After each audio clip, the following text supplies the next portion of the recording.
কোনো কাজ হইতেছে না। আজকে ডাক্তার বলেছে আমাদের বাচ্চা নাকি হাম ধরা পড়ছে।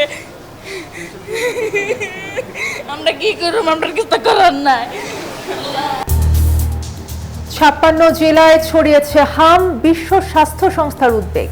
উপসর্গ নিয়ে দেশে আরো 3 শিশুর মৃত্যু, নতুন ধরন নিয়ে গবেষণার তাগিদ। আদৌ আমাদের এই যে মিজিলস যে আউটব্রেকটা হঠাৎ করে এরকম হচ্ছে বাংলাদেশের মতো জায়গাতে, এটার ভাইরাসটার গতি প্রকৃতিও কিন্তু আমাদের দেখতে হবে, তার জন্য গবেষণা দরকার। দেখছিলেন প্রধান শিরোনাম। এবারে জানাবো অন্যান্য শিরোনামগুলো। গণভোটের রায় ও জুলাই সনদ বাস্তবায়ন দাবিতে কাল রাজপথে নামছে 11 দল। জনরায় অস্বীকারী ফ্যাসিবাদের সূচনা, মন্তব্য জামায়াত আমিরের। জনগণের রায়কে অবলীলায় অগ্রাহ্য, অপমান অস্বীকার করার নামই হচ্ছে ফ্যাসিবাদের সূচনা। জ্বালানি সাশ্রয়, সরকারি নির্দেশনায় বদলে যাচ্ছে জনজীবন। সরকার যেটা আমাদের জন্য করছে, নতুন সরকার, সেটা আমরা সাধুবাদ জানাই। এই ক্রাইসিস মোমেন্টে যে সবাইকে আমাকে মিলিয়ে কাজ করতে হবে, আমি একা কাজ আসবো আরেকজন আসবে না, এরকম হবে না। তেলের জন্য আজও দীর্ঘ লাইন, কৃত্রিম সংকট রোধে অভিযান।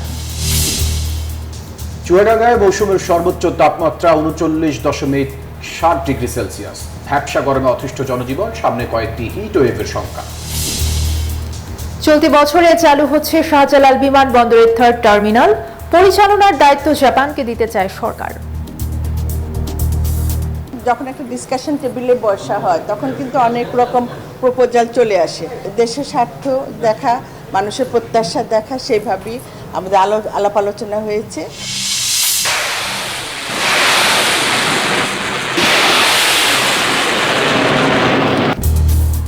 তেহরানের বিভিন্ন স্থাপনা ও শিল্প প্রতিষ্ঠানে মার্কিন ইসরায়েলি হামলা, মাথা নত না করার বার্তা ইরানের, সেনাপ্রধানকে বরখাস্ত করলেন ট্রাম্প। দর্শক, স্বাগত নিউজ 24 সংবাদে। পুরো সংবাদে আপনাদের সাথে আছে আমরা দুজন, আমি ফয়সাল মাহমুদ এবং আমি তাসনিমে জান্নাত অর্থী। দেখছিলেন বিআরবি কেবল সংবাদ শিরোনাম। চলে যাব পুরো খবরে। দর্শক, 56 জেলায় হাম ছড়িয়েছে, আর এতে উদ্বিগ্ন বিশ্ব স্বাস্থ্য সংস্থা। রাজধানীতেও বাড়ছে হামের প্রকোপ। আক্রান্ত হচ্ছে শিশুরা, আর হাসপাতালে ভিড় সামলাতে হিমশিম খাচ্ছেন চিকিৎসকরা। 100 শয্যার মহাখালী সংক্রামক ব্যাধি হাসপাতালে রোগীর চাপ এতটাই বেশি, তিল ধারণের ঠাঁই নেই। সন্তানকে বাঁচাতে দিশেহারা হয়ে পড়ছেন অভিভাবকরা। এদিকে দেশে গত 24 ঘন্টায় আরও 3 জনের মৃত্যুর খবর দিয়েছে স্বাস্থ্য অধিদপ্তর। আক্রান্ত আরও 947 জন। জ্বর আক্রান্ত সন্তানকে কোলে নিয়ে হাসপাতালের ওয়ার্ড থেকে ওয়ার্ডে ছুটছেন মা। গায়ে র্যাশ আর ফুসকুড়িতে ভরা ছোট্ট শিশু। রিপোর্টে নিশ্চিত হাম। আতঙ্কে কাঁদছেন মা। কোলের শিশু নিয়ে চারপাশে একই চিত্র, মায়েদের আহাজারি, শিশুদের কান্না। আমাদের বাচ্চার কোনো কাজ হইতেছে না। আজকে ডাক্তার বলেছে আমাদের বাচ্চা নাকি হাম ধরা পড়ছে। আমরা কি করব, আমরা কিছু করার নাই। রাজধানীর 100 শয্যার মহাখালী সংক্রামক ব্যাধি হাসপাতালে এখন রোগীর চাপ কয়েক গুণ বেশি। বেডের বাইরে করিডোরেও চলছে চিকিৎসা। প্রতিদিনই বাড়ছে নতুন আক্রান্তের সংখ্যা। চিকেন পক্সের পরে আবার হাম থেকে নিউমোনিয়া থেকে আবার হচ্ছে ইনফেকশন হলো আর ফুসফুসে, ঠিক আছে। প্রায় 10 দিন যাবত চিকিৎসা চলছে, এখন একটু ভালো, তবে চিকিৎসা এখানে চলছে ততটা ভালো না। জ্বর ছিল প্রথমে, পরে একটু ঘামাচির মতো। গতকালকে বলছে যে দুইটা যেহেতু একসাথে একটু রিস্ক ব্যাপার, তারপরেও আপনি চিকিৎসা যেহেতু চলতেছে ইনশাল্লাহ ভালো হবে। মায়ের এরকম অবস্থা হয়েছে, মানে অতিরিক্ত বমি আর পাতলা পায়খানাটা বেশি, জ্বরও কমে না, মানে জ্বরটা শরীরে থেকে নামতাছে না। 4-5 দিন ধরে হচ্ছে জ্বর, ঠান্ডা, গায়ে একটু র্যাশও দেখা যাচ্ছে, যার কারণে আজকে নিয়ে আসলাম আর কি দেখানোর জন্য।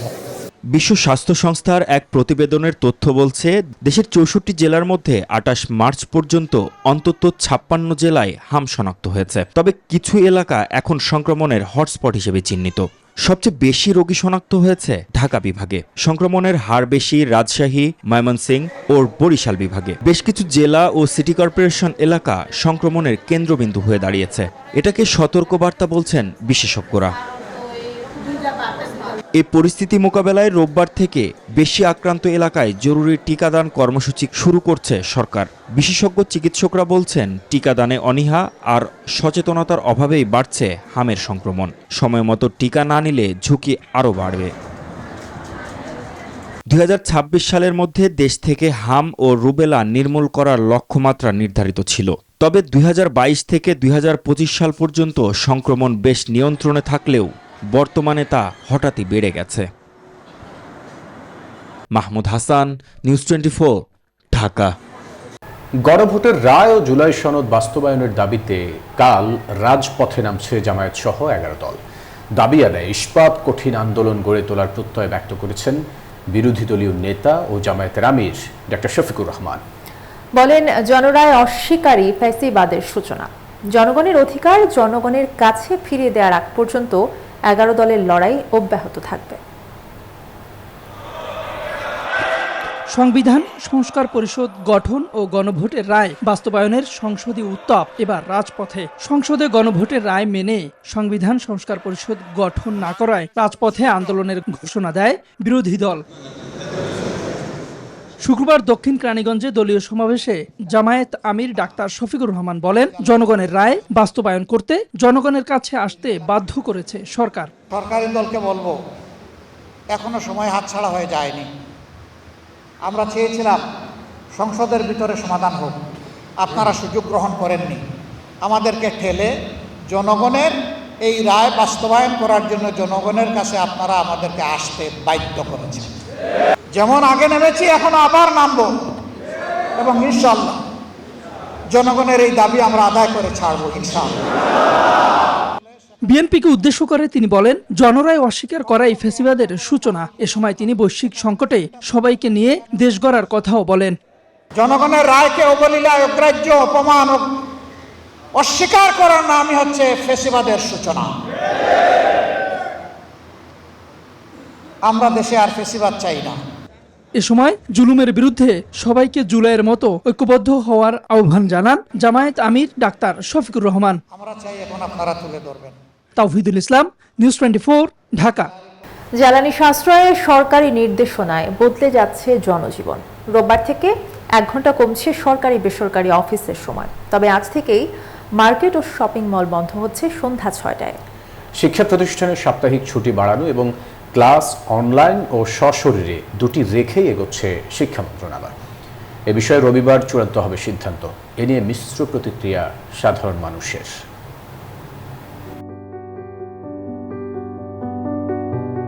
জনসংখ্যার বিবেচনায় বিশ্বের বৃহত্তম নগরীর তালিকায় দ্বিতীয় স্থানে উঠে এসেছে রাজধানী ঢাকা। জাতিসংঘের প্রতিবেদনে ঢাকার জনসংখ্যা প্রায় 3,66,00,000 লাখ। শুধু এই নগরী নয়, বৈশ্বিক সংকটের প্রেক্ষাপটে জ্বালানি সাশ্রয়ে রোববার থেকে বদলে যাবে গোটা দেশের জীবন। 1 ঘন্টা কমছে সরকারি বেসরকারি অফিসের সময়। নতুন নিয়মে সকাল 9টা থেকে অফিস চলবে বিকেল 4টা পর্যন্ত। বিদ্যুৎ খরচ কমাতে দিনের আলো থাকলে কর্মস্থলে বন্ধ রাখতে হবে বৈদ্যুতিক বাতি। এসির তাপমাত্রা রাখতে হবে 25 ডিগ্রি সেলসিয়াসের উপরে। বন্ধ করতে হবে অপ্রয়োজনীয় আলোকসজ্জা। জ্বালানি সংকট মোকাবেলায় সরকারের এই সিদ্ধান্তকে স্বাগত জানিয়েছে সাধারণ মানুষ ও ব্যবসায়ীরা। সরকার যেটা আমাদের জন্য করছে, নতুন সরকার, সেটা আমরা সাধুবাদ জানাই। আর এখন যেহেতু সব জায়গায় বিশ্বতে যুদ্ধ লেগেছে, সেই জন্য আমি মনে করি অবশ্যই আমরা যদি এটা অল্প কম তেল খরচ হয় আর জ্বালানি যেহেতু কম লাগতেছে, আমরা অবশ্যই এটা সাপোর্ট করছি। যেহেতু দেশে আমাদের একটা ক্রাইসিস মোমেন্ট চলছে, এই ক্রাইসিস মোমেন্টে সবাইকে আমাকে মিলিয়ে কাজ করতে হবে। আমি একা কাজ আসবো, আরেকজন আসবে না, এরকম হবে না। জনগণকে সবাইকে ওতপ্রোতভাবে এগিয়ে যেতে হবে। এর জন্য যে ভয়াবহ পরিস্থিতি চলে আসছে, এটা আসলে কোনো উপায় নাই, সরকারের বিধায় তারা এটা করতে বাধ্য হচ্ছে।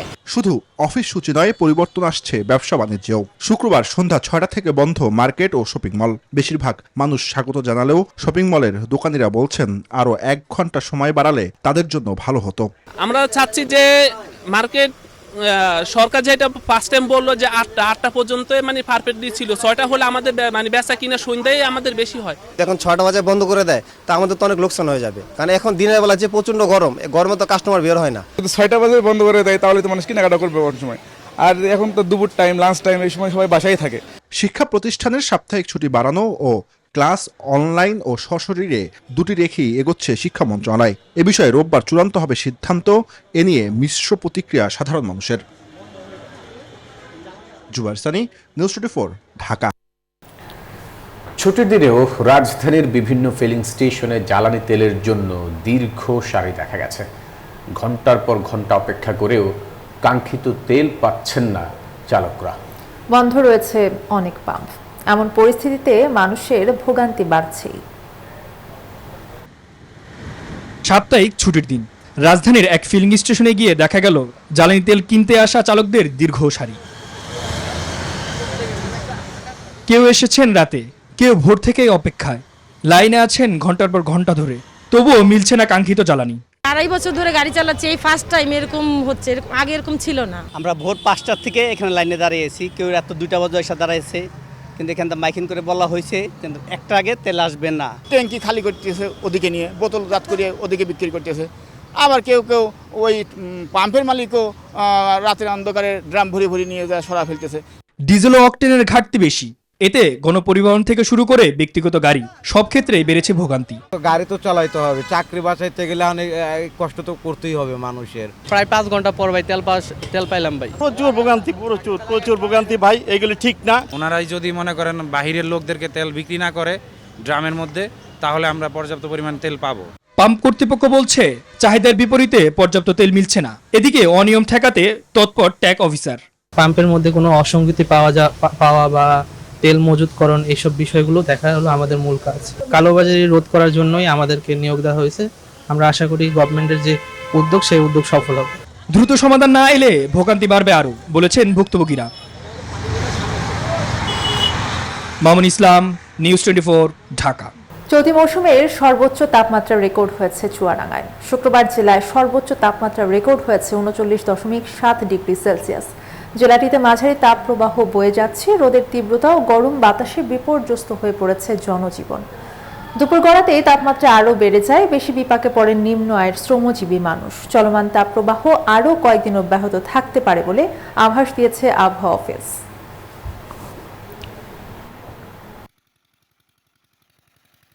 গরমের কাজ করতে খুব হাটফেল করার মতন আছে, আর গা পা পুড়ে যাচ্ছে। গরম, গা পুড়ে যাচ্ছে, সহ্য করতে পারছি না। পানিও ঘন ঘন পানি খাতে আসছে। রোদ্রের মুখ তো শুকিয়ে যাচ্ছে, একটাতে খুব পানি পিপাসা লাগছে। স্যালাইনে পানি, আখের পানি, এগুলা খাওয়া হচ্ছে। কদিন ধরে একই পরিমাণ গরম, আমাদের খুব কষ্ট হচ্ছে ফ্যান চালানো। এটা সমস্যার ভিতরে আছে, অতিরিক্ত গরম, এত গরম সহ্য করা সম্ভব নয়। চৈত্রের শেষে বাড়তে শুরু করেছে তাপমাত্রা। গরমে অতিষ্ঠ হয়ে উঠছে জনজীবন, বাড়ছে হিট স্ট্রোক সহ নানা স্বাস্থ্য ঝুঁকি। বগুড়ায় বৃহস্পতিবার মারা যান এক রিকশা চালক। ধারণা করা হচ্ছে হিট স্ট্রোকে তার মৃত্যু হয়েছে। রোদের তীব্রতা থেকে রক্ষা পেতে নানা পরামর্শ দিচ্ছেন চিকিৎসকরা। সামনে গরমের সময়, যার আজ পাওয়া যাচ্ছে বেশ কদিন ধরেই। রোদ আর ভ্যাপসা গরম পড়ছে। ভর দুপুরে রাস্তাঘাটে কমছে মানুষের আনাগোনা। গরম থেকে বাঁচতে সমাগম বাড়ছে ছায়াযুক্ত স্থানে। খেটে খাওয়া মানুষদের গরমের মধ্যে বের হতে হচ্ছে জীবিকার প্রয়োজনে। গরম তো খুব তীব্র, মাথার যে ইয়াটা এটা খেয়ে কিছুটা স্বস্তি পাচ্ছি, কিন্তু তারপরে এটা কিছুক্ষণ গরমে থাকা যাচ্ছে না, সে গরম, তীব্র গরম। বগুড়ায় বৃহস্পতিবার 36 ডিগ্রি সেলসিয়াস তাপমাত্রা রেকর্ড করেছে আবহাওয়া অফিস। ওই দিনের তীব্র গরমে এক রিকশা চালকের মৃত্যুর খবর পাওয়া গেছে। ধারণা করা হচ্ছে তার মৃত্যু হয়েছে হিট স্ট্রোকে। আসলে রোদের মধ্যে গাড়ি চালাতে অনেক কষ্ট হয়, গা মাথা ঘামে ঘামে উঠছে, শরীর দুর্বল হয়ে আসছে।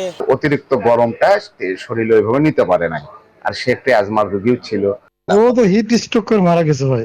হ্যাঁ, অসুস্থ হয়ে পড়ছিল। না ওই লোকটা পরিবারের লোকজন এসে নিয়ে গেছে। হ্যাঁ, ওইটাই আমি শুনলাম। আমার যে আইসি বনানী ফাঁড়ি পুলিশ গিয়েছিল, ওদের কাছে শুনলাম, পরিবারের লোকজন নিয়ে গেছে। হিট স্ট্রোকের ঝুঁকি কমাতে নানা পরামর্শ দিচ্ছেন চিকিৎসকরা। ঠান্ডা পানি অথবা পুরো শরীর ভিজিয়ে দিয়েও যদি লক্ষণগুলো উন্নতি না হয়, তাহলে দ্রুত ভিত্তিতেই ডাক্তারের হাসপাতালে আমাদের জরুরি বিভাগে যোগাযোগ করে বিশেষজ্ঞ ডাক্তারের পরামর্শ নেওয়া খুবই জরুরি ভিত্তিতে নেওয়া উচিত বলে আমি মনে করি। পূর্বাভাস বলছে সামনের দিনগুলোতে তাপমাত্রা বাড়তে পারে, তীব্র গরম পড়তে পারে দেশ জুড়েই। Desk report, news 24। এবছরেই শাহজালাল বিমানবন্দরের 3rd টার্মিনাল চালুর আশা জানিয়েছেন বিমান ও পর্যটন মন্ত্রী আফরোজা খানম রিতা। শুক্রবার বিকেলে পররাষ্ট্র মন্ত্রণালয় বৈঠকের পর সাংবাদিকদের এসব কথা জানান তিনি। বলেন, জাতীয় স্বার্থ এবং দেশের অর্থনৈতিক উন্নতির কথা বিবেচনা করে আলোচনা চলছে। শিগগিরই একটি সন্তোষজনক সিদ্ধান্তে পৌঁছানোর আশা রাখছে মন্ত্রণালয়। সবচেয়ে ভালো চুক্তি নিশ্চিত করতে জাপানিদের সঙ্গে আলোচনা হচ্ছে।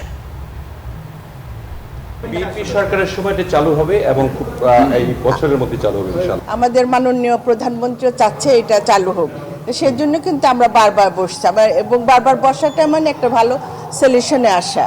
কারণ অনেক টার্মস অ্যান্ড কন্ডিশন থাকে, আমরা প্রথমে দেখি এটা আমার দেশের স্বার্থে হচ্ছে কিনা, আমরা দেশের স্বার্থটাকে আগে দেখে আমরা কাজ করছি, এই জন্য একটু সময় লাগছে, তো অবশ্যই এটা হয়ে যাবে। বসুন্ধরা আবাসিক এলাকায় সুপার শপ মিনা বাজারে ঈদ উপলক্ষে পণ্য কিনতে ভিড় করছেন ক্রেতারা। বসুন্ধরার আবাসিক এলাকার supermarket chain shop Meena বাজারে ছুটির দিনে সকাল থেকে দেখা যায় ক্রেতাদের সমাগম। সুলভ মূল্যে পাওয়া যাচ্ছে তাজা শাকসবজি, মাছ, মাংস ও বিভিন্ন পণ্য। থাকছে আকর্ষণীয় মূল্য ছাড়ও। একই ছাদের নিচে দেশীয় বিদেশি পণ্য হাতের নাগালে পেয়ে সন্তুষ্ট ক্রেতারা। বসুন্ধরার আবাসিক এলাকার সুপার শপ আপন ফ্যামিলি মার্টের বড় আউটলেটে ছুটির দিনে বাজার করতে ব্যস্ত ক্রেতারা। এখানে এক ছাদের নিচেই সব ধরনের পণ্য পাওয়া যাচ্ছে। তাজা শাকসবজি, মাছ ও মাংস সহ মানসম্মত খাদ্যদ্রব্য, ওষুধ, প্রসাধনী সামগ্রী, তেল সহ সবই সুলভ মূল্যে পাওয়া যাচ্ছে। ক্রেতারা জানান সব পণ্য এক ছাদের নিচে পাওয়া যায় বলেই এখানে কেনাকাটা করতে চলে আসেন তারা। ইরানে যুক্তরাষ্ট্র ও ইসরায়েলের অব্যাহত হামলায় উত্তাল মধ্যপ্রাচ্য। ইরানকে প্রস্তর যুগে পাঠানো হবে ট্রাম্পের এমন হুমকির পর শক্ত প্রতিরোধের হুঁশিয়ারি দিয়েছে তেহরান। সংঘাতে সরাসরি জড়িয়ে ইসরায়েলে ক্ষেপণাস্ত্র ছুড়েছে ইয়েমেনের হুতিরাও। অন্যদিকে যুদ্ধের জেরে অবরুদ্ধ হরমুজ প্রণালী সচল করতে যুক্তরাজ্যের নেতৃত্বে একজোট হয়েছে 40টি দেশ। আজ জাতিসংঘ নিরাপত্তা পরিষদে উঠছে হরমুজে চলাচল সুরক্ষিত করার প্রস্তাব। বৃহস্পতিবার প্রেসিডেন্ট ডোনাল্ড ট্রাম্পের হুমকির পরে তেহরানের গবেষণা কেন্দ্র, সেতু ও ইস্পাত কারখানায় হামলা করে যুক্তরাষ্ট্র ও ইসরায়েল। সময় শেষ হওয়ার আগেই ইরানকে চুক্তিতে আসার কড়া বার্তা দিয়েছেন মার্কিন প্রেসিডেন্ট। তবে ইরানের পররাষ্ট্রমন্ত্রী আব্বাস আরাগচি জানান, বেসামরিক অবকাঠামোতে হামলা চালিয়ে ইরানকে আত্মসমর্পণ করতে বাধ্য করা যাবে না। দেশটির সামরিক বাহিনীও পাল্টা হুঁশিয়ারি দিয়ে বলেছে, শত্রুরা সম্পূর্ণ অনুতপ্ত হয়ে আত্মসমর্পণ না করা পর্যন্ত তারা যুদ্ধ চালিয়ে যাবে। এর মাঝেই ইরান ও হিজবুল্লাহর সাথে সমন্বয় করে ইসরায়েলে ব্যালিস্টিক ক্ষেপণাস্ত্র ছোড়ার দাবি করেছে ইয়েমেনের হুথি বিদ্রোহীরা। এদিকে যুদ্ধের জেরে অবরুদ্ধ আন্তর্জাতিক নৌপথ হরমুজ প্রণালী পুনরায় সচল করতে যুক্তরাজ্যের নেতৃত্বে একজোট হয়েছে অন্তত 40টি দেশ। সংকট নিরসনে আবারও পক্ষগুলোকে অবিলম্বে সংঘাত থামানোর আহ্বান জানিয়েছেন জাতিসংঘ মহাসচিব অ্যান্টনিও গুতেরেস। এছাড়া হরমুজ প্রণালীতে বাণিজ্যিক জাহাজ চলাচল সুরক্ষিত করতে জাতিসংঘ নিরাপত্তা পরিষদে শুক্রবার একটি প্রস্তাবের ওপর ভোটাভুটি হওয়ার কথা রয়েছে। তবে এতে সামরিক শক্তি ব্যবহারের যে কোনো অনুমোদনের বিরোধিতা করেছে চীন। Desk report, news 24। মার্কিন প্রতিরক্ষা দপ্তর পেন্টাগনে আবারও বড় ধরনের রদবদল ঘটেছে। সেনাপ্রধান জেনারেল র্যান্ডি জর্জকে বরখাস্ত করেছেন প্রতিরক্ষামন্ত্রী পিট হেগসেথ। পেন্টাগন সূত্রের বরাতে রয়টার্স জানিয়েছে, স্থানীয় সময় বৃহস্পতিবার রাতে তাকে বরখাস্ত করা হয়। 4 বছরের মেয়াদে 1 বছরের বেশি সময় বাকি থাকতেই তাকে সরিয়ে দেওয়া হলো। যদিও এই বরখাস্তের কোনো সুনির্দিষ্ট কারণ জানায়নি পেন্টাগন। জেনারেল জর্জ যুক্তরাষ্ট্রের 41তম আর্মি চিফ অব স্টাফ হিসেবে দায়িত্ব পালন করছিলেন। দর্শক, এই ছিল নিউজ 24 সংবাদে। এতক্ষণ সাথে থাকায় ধন্যবাদ সবাই।